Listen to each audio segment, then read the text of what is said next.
পাবদা মাছ রান্না হবে। আমি তেল গরম বসিয়েছি।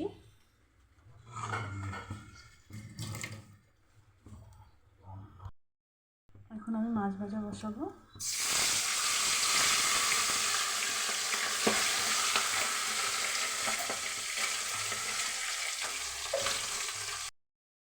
পাবদা মাছ ভাজা হয়েছে।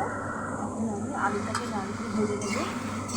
কালো জিরে, কাঁচা লঙ্কা ফোড়ন দিয়ে পেঁয়াজটাকে ভাজা করবো।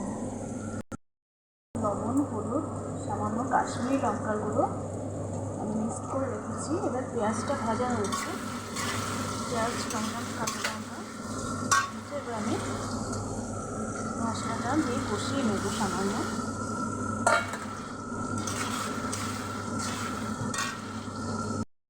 মশলাটা কষানো হয়েছে,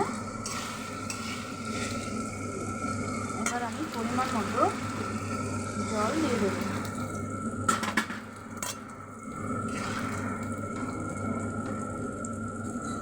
ওটা একটু ফুটলে তারপর আমি মাছগুলো দিয়ে দেবো।